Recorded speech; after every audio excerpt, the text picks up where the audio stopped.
Hey, good people. How are you? How are you doing? Welcome back to Shifting News, a great channel with amazing views and wonderful videos. We are here. I think you have seen that is Ngong Municipality Public Toilet. So we are within Ngong Town, and we are here with me. Yes, Walter. So anyway, welcome. We are taking another trip from Ngong Town, heading to Nairobi CBD. Through Ngong Road. Yes, of course, through Ngong Road. So anyway, it's a bright sunny day today. Just what's few the time? minutes past 9. No, past 3. It's 1500 hours. So it's on a Sunday, very few activities around. But of course, we have some activities that don't miss, like people shopping around, movement is there. So anyway, we don't expect traffic today. It's going to be a very smooth day. What can you say about this Ngong stage? I was just looking at it and I had to confirm whether it's always free like this or there are times when it's congested, and I'm told on weekdays it's congested. Yeah. Yes, so it's a well-maintained place. If you look at it compared to some stages like the one at Mudhurwa, you can say that this is a very big class. And this vehicle you have boarded seems near Nini Expressway. Dere, hii ni expressway, isn't it? Yeah, hii ni expressway. Okay, I didn't even take note of it. Automatic. I think there was one who told me like they pay around 1,200 per trip. Yeah, on the expressway. So what should people expect on this trip? So it's just the reverse of journey coming to Ngong from Nairobi. I don't think we'll have any diversion from the main route. So they just enjoy the views of the road. You just enjoy the views. If you see anything new, you can just comment. And our ultimate point is most likely will be Kencom. So to our supporters, we say thank you, and those who are joining us for the first time, join this amazing family. Subscribe, hit the notification bell to receive all notifications once we upload a new video. Okay, so let's embark on this.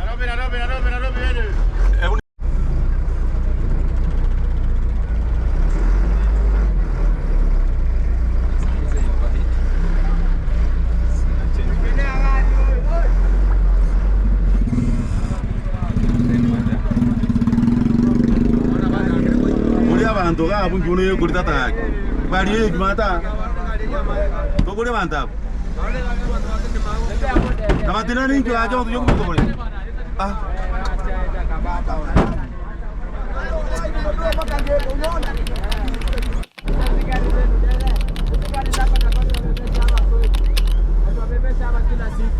Ini top up. Aku nak kubeba hapa. Nipare kwa simu. Angalia venye nimebeba. Hapana. Wewe. Mimi ndo niko na pesa. Oi, mambo ni pemba wewe. Wewe.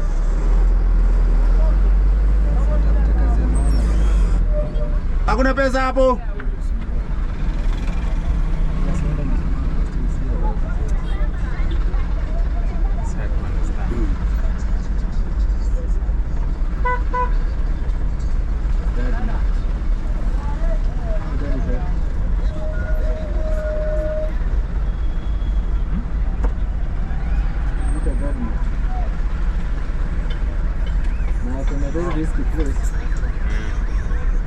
Access the roof from either side. Yeah.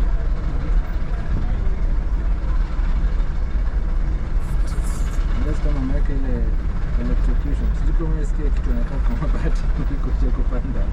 Electro? Una electrocute huko. Na bila na connecting the roof to high voltage power supply. So if anybody comes on it. Oh.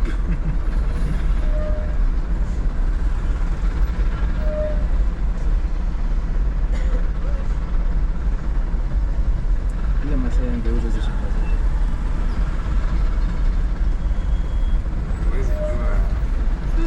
That's a lot, but moja a devil of power.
time kuna sacha nyingine tu.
So we welcome you, our good people. This is a long Ngong road from Ngong Town, and here you can see the Galana energies in Ngong Town. I hope you enjoy this tour as we move from Ngong Town all the way to the town CBD. For those who always visit these sides, what is your perception of the growth of Ngong Town? Remember, do you know Ngong Town is in which county? Should be in Kajiado. It should be. Yep. And it's one of the oldest towns in Kenya.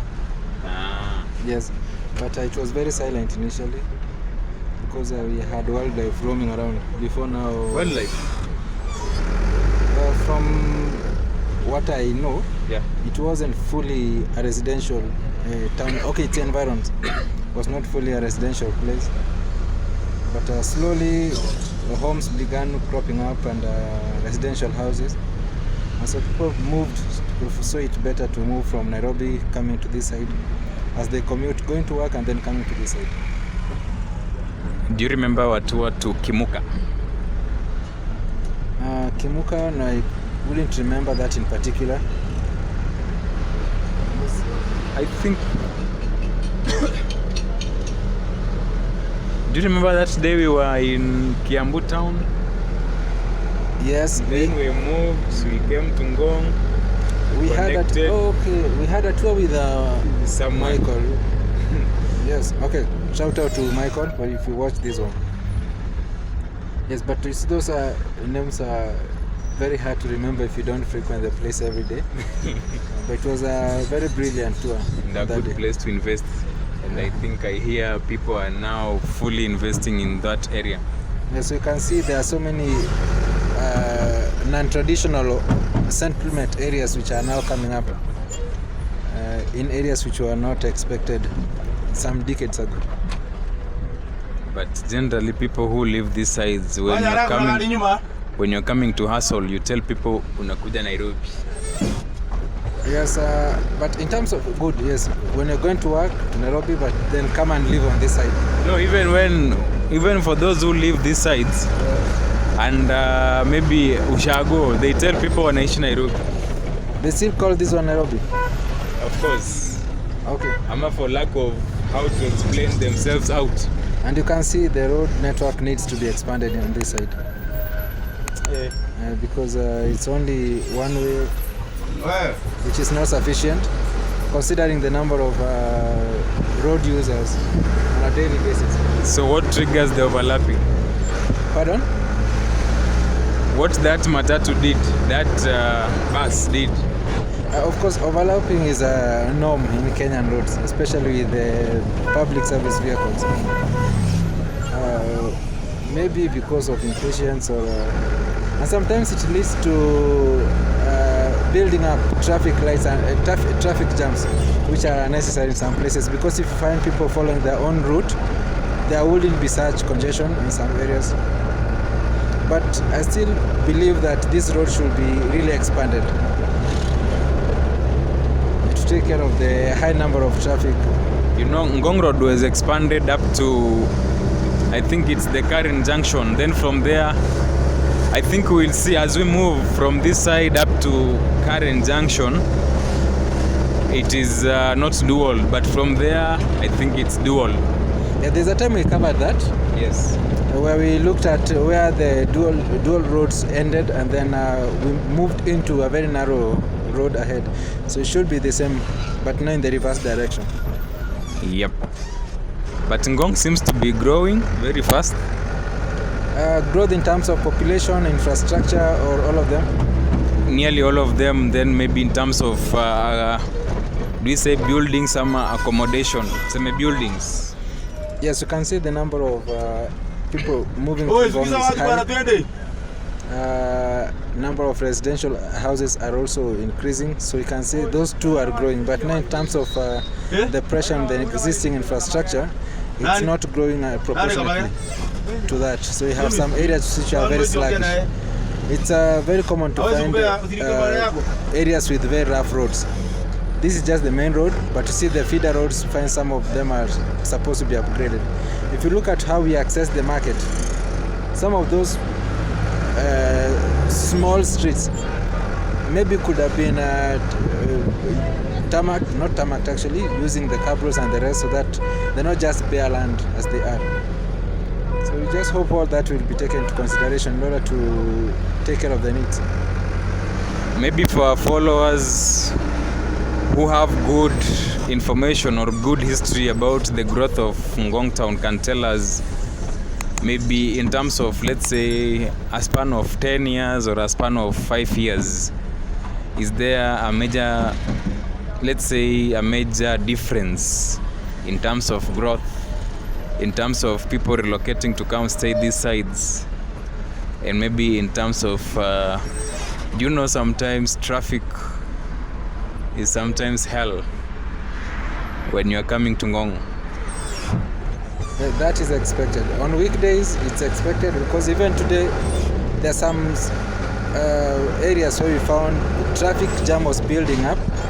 Like even ahead of us, you can just see potentially a traffic jam will build up. And apart from the narrow road, we also have some other means of transport which are special to these areas, like the tuk-tuks.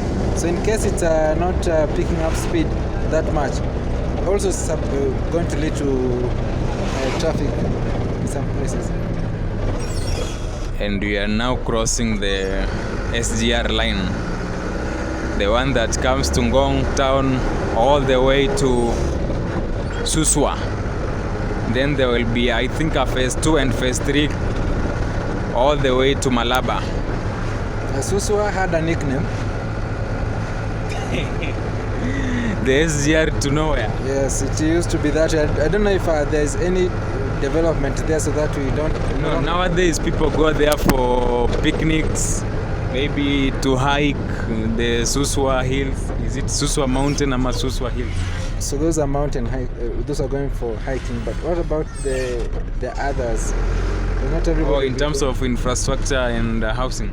Yes, I hope some things have been coming up on that side. Hopefully. Then we'll have a tour, because it's been close to 1 year since we last visited the place. Yeah, should be. I think, you know, sometimes you feel like it's almost 2 years. Yes, it's been a while. I remember that trip. And if anything came up, well and good. If not, then we just hope that the connection from Suswa to Malaba will again add some value to that short trip. Or maybe we can try the SGR, you know, the train to Kisumu. The people you go to, I think you go to Syokimau, you are connected with the SGR. No, I think it was like this. You go to Nairobi Central Station. Shifting news. Explore, feel, shift. You go to Nairobi Central Station. You are taken with DMU to Syokimau. And then from Syokimau, you are taken with the SGR to Suswa. Then you connect with the meter gauge rail. That's the MGR. All the way to Kisumu. But you can still go straight to Syokimau. Yes, it depends. So I don't know if there is still that provision. You know, it was during the December holidays. So you can just see how much activities are there, even if it's on a Sunday. And ahead of us, you can see the number of vehicles are increasing on the road.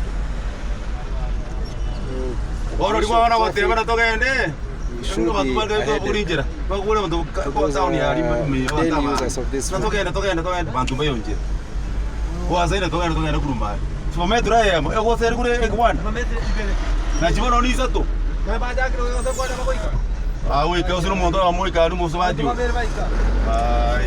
The road on the right. Yes. Do you remember it, or have you ever used it? I don't think I've ever gone off the Ngong Road. This one is the Link Road. Ring Road. Link Road, yes. Link. Yes. That's a It new one. links from Ngong to Rongai. Oh, okay. There's a time you covered that. Yes. And then on the left, you enter Kerarapon, a region that borders Karen. There was also something special about that side. Was it plots for sale? Yeah, and then you find it's a bit cheaper than Karen, but a bit expensive than Ngong. What could have been the reason that it's just In a between. main road? It's in between Karen and Ngong. Okay.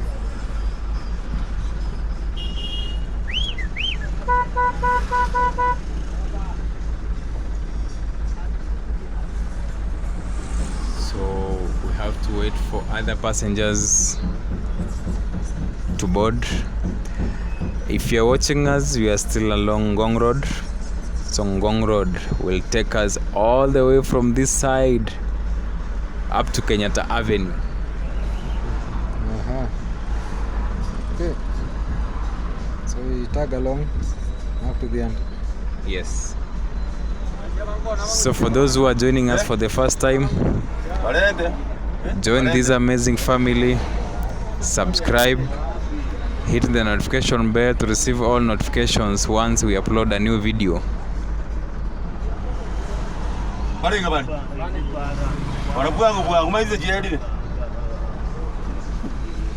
Shifting news. Explore, feel, shift.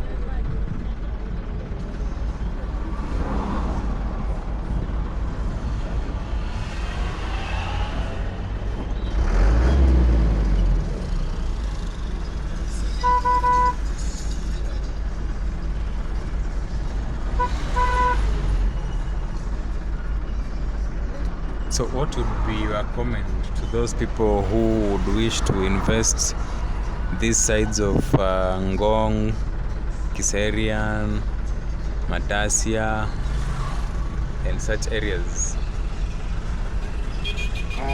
For every investment, I believe background information should not be overlooked. Depending on the type of investment. If it's an area where you have ample information about, well and good, it's still a good place with a lot of potential. So they are just welcome. But for those in real estate, there's a lot of activities that can be done on this side. You still have a lot of space, bare lands that are up for grab. And you can just construct either residential homes or for businesses. What about farming? Okay, farming also is taking place. I'm really surprised that even the kind of soil, even if it doesn't look like arable land, we saw some crops doing very well on that area, so it can still be one of the options to follow.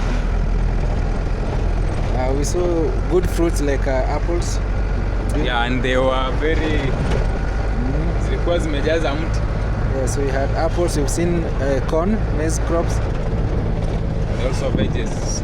So you can come and fill the gap, because with the increasing number of people living on this side, the need for food is still very wide. People need fresh produce, and maybe you can cover up with a business that is going to serve that market. And when you invest these sides, it's like you are just neighboring some of the prominent people who have invested these sides. They love coming to hide on this side. Yeah. When we talk about politicians, I take a second breath, because I don't like them. Yeah? I don't actually like them. You don't like who? The politicians, because you find that someone is a member of parliament from a place like now Homa Bay, or maybe from Diani on that side, coastal region, but they come and live on this side. Who are they representing? I think that should be discouraged. So people should live in their own counties. Yes, or home areas. Live among the people you are representing. Period. But it's an investment. You can have several homes. Yes, but spend most of your time where you are elected. Not hiding on this side. Your offices are always closed. So you're like a visitor in your own electorate region. Like, for example, do you understand MPs? In terms of? How many days are they supposed to be in the parliament? The number of days I actually don't know, because I know there's a minimum, probably.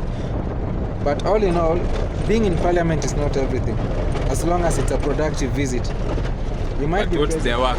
Yes, you might be present throughout, but you're not doing anything significant. You are there as a silent follower. All in all, I still hope that we are going to do away with the old generation. That is besides shifting news, so we'll talk about that one some days, some other day. Are you planning to change the dynamics of how our country is controlled? Would you one day wish to maybe be among the policymakers?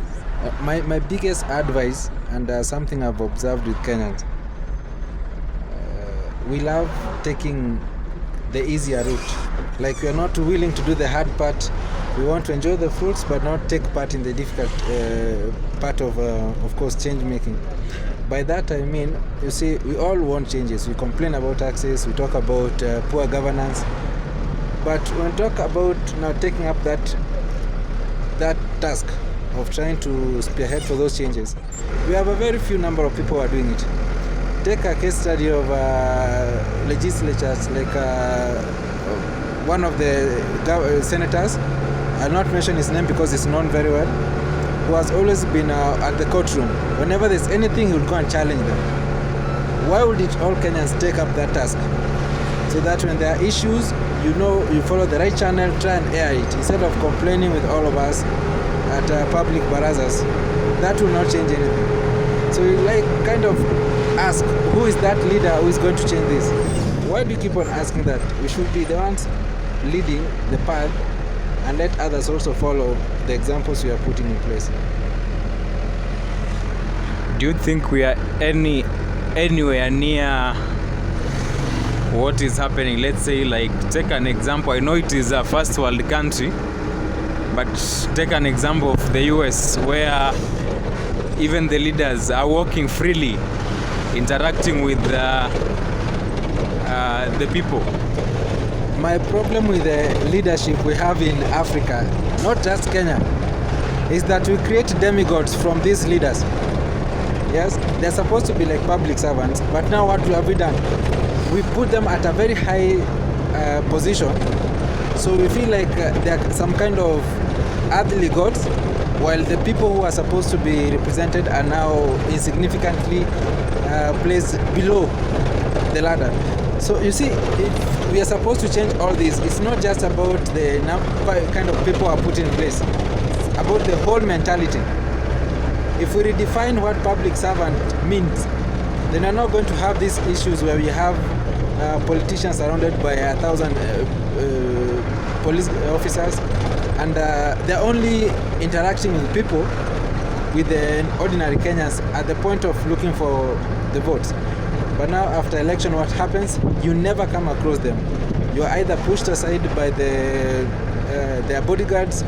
They are very far away from being reached. Their offices are not accessible. So we have public servants who are actually not public servants. They have only gone there to do their own things.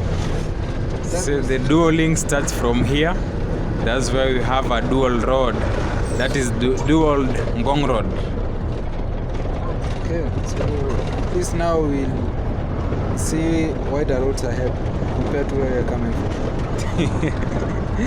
Maybe I'm not sure, but is it due to the counties, because the other part is in Kajiado? Could be, And right now we are in Nairobi County. But where does that road fall under? We have Kura, Kera, those, whatever they call them. No? Ngong Road is Kura. Yeah, so the same body dueling the Nairobi roads.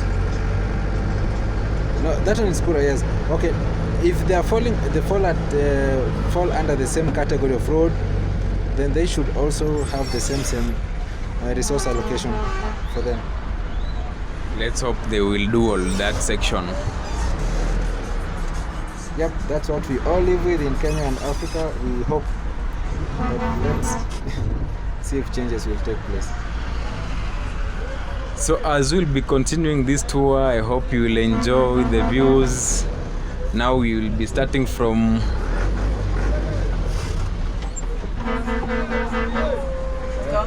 Sawa.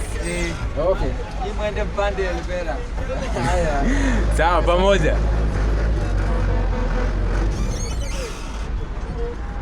So as we'll be continuing with this tour, I hope you will enjoy all the views as we connect to town. If you are visiting us for the first time, make sure you join this amazing family, subscribe, hit the notification bell to receive all notifications once we upload a new video. And along this road we have one of our supporters. Shout out to Geoffrey, who is an architect, a very ardent follower of our videos. I hope one day we'll be able to meet Geoffrey and probably do a video. We discuss with him and probably he can showcase his skills, and you never know.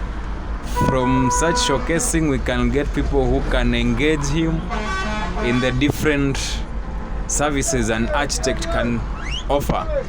Geoffrey has been one of the core people who have given us some insights through a call, and there is a lot of things we discussed. Some of them we haven't accomplished, but be sure we will be highlighting them as time goes by. Okay, shout out to Geoffrey. Yeah, so maybe as we move into the second half of this year, probably we might catch up, maybe feature him. Great. So I hope people you enjoy the rest of the journey. Make sure you subscribe, like it, comment, and let's meet on the road as we continue the tour.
hoteli yenye ilikuwa inajengwa. Ile ilikuwa kwa muziki. Yeah.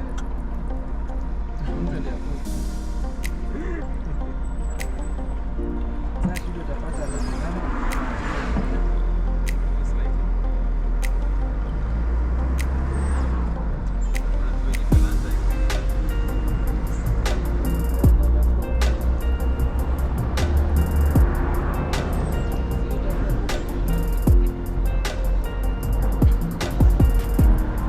Better.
wacha tuende.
Driving down the west coast, we're living every second.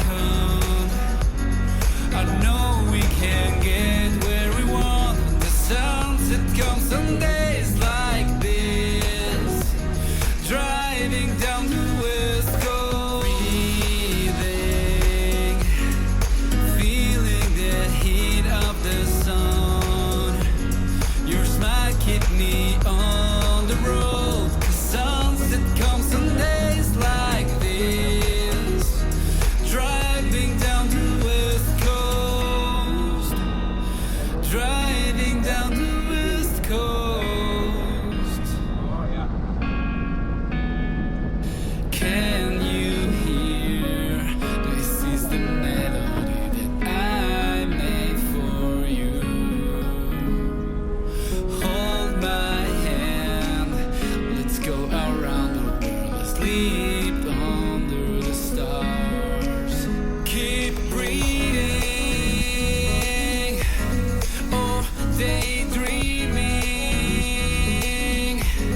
Oh, it's just one life, let's dance around, come closer. Driving down the west coast, we're living every second.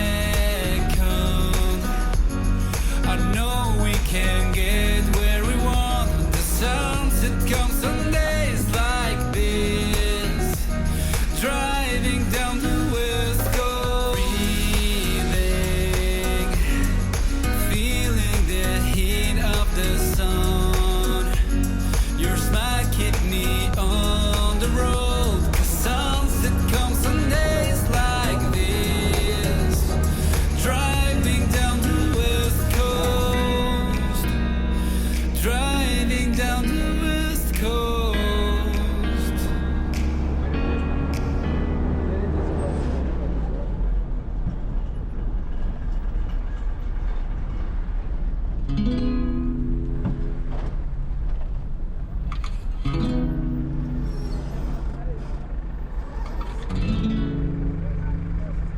Kama nilikuwa ndani ni Kenya nilikuwa.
tulienda kukava. Ile tulienda kukava alisema ni do within 1.5 years. Kwa hiyo tulienda kwa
automatic ukiingia inakutai. Sasa hiyo naika connected na plate kati ya bili na nalipa account na account peke yake. You don't need to interact with anyone. I love your timing. Sasa iko kosa. Hiyo billing system. Billing software kuna the cheapest ni 500 per month. 500 per month.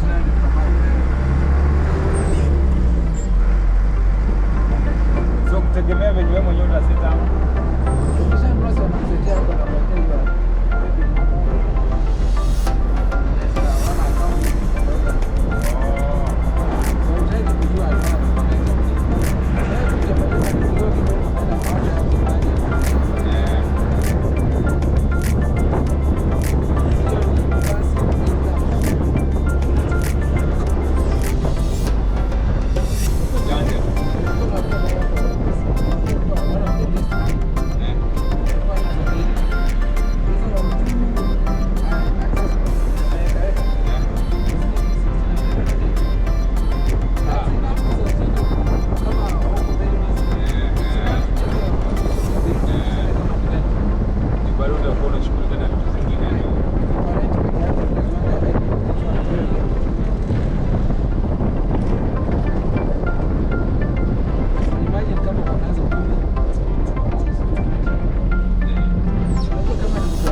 documentary of simple things like lifestyle in the village.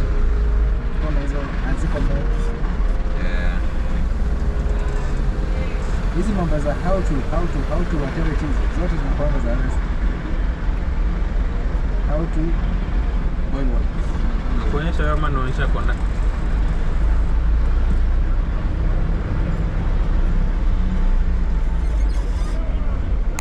Aliamua nini sasa?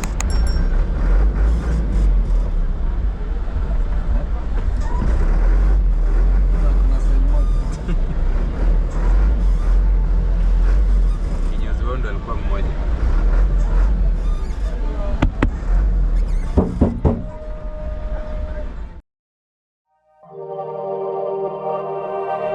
Shifting News. Explore, feel, shift.